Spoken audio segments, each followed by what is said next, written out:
আসসালামু আলাইকুম রহমতুল্লাহ বারাকাত। 5 minute class with ইসলাম এই চ্যানেল যারা দেখেন তাদের প্রত্যেকেই স্বাগতম, শুভ সকাল। তো চলেন আমরা প্রত্যেকেই আরবি 29 হরফগুলো একটু পড়ি। আউযু বিল্লাহি মিনাশ শাইতানির রাজীম। বিসমিল্লাহির রহমানির রহিম।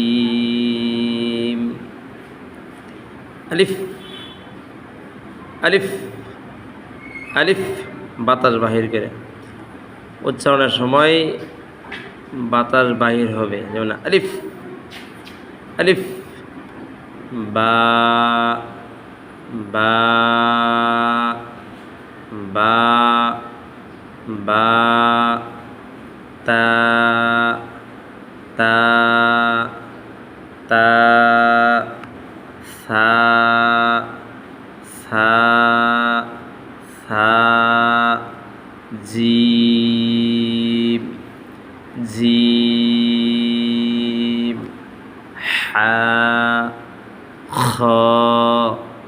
জিম হা খ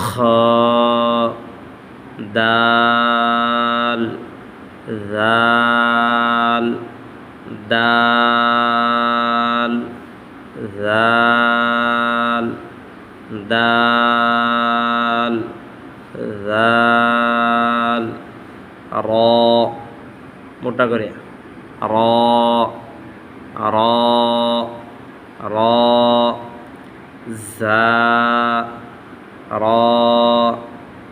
জা র জা র জা সিন শিন সিন শিন صاد ضاد صاد ضاد صاد ضاد قا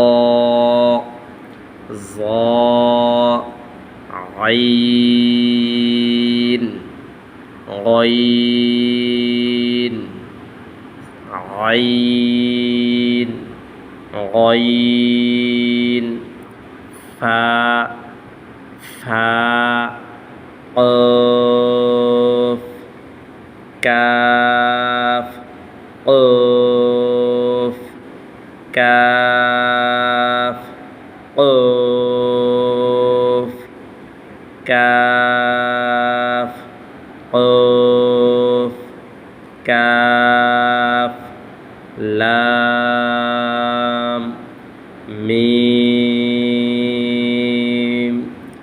নুন ওয়াও হা হামজা ইয়া ইয়া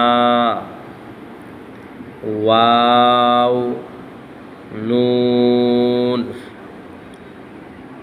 ওয়াও নুন এই দুইটি হরফ উচ্চারণের সময় ঠোঁট গুল করে উচ্চারণ করতে হয়, যেমন নুন ওয়াও। যতটুকু সম্ভব পারেন ঠোঁট গুল করে দুইটি হরফ উচ্চারণ করেন ইনশাআল্লাহ।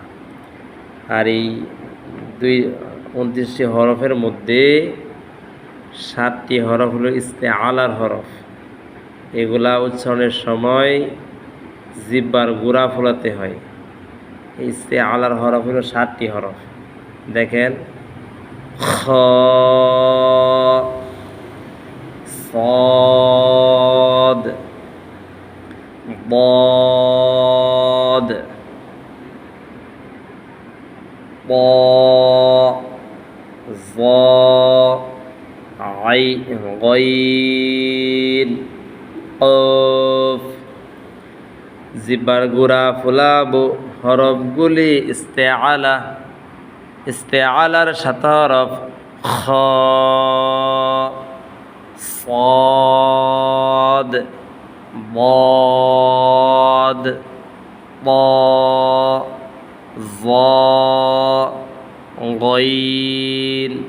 কফ।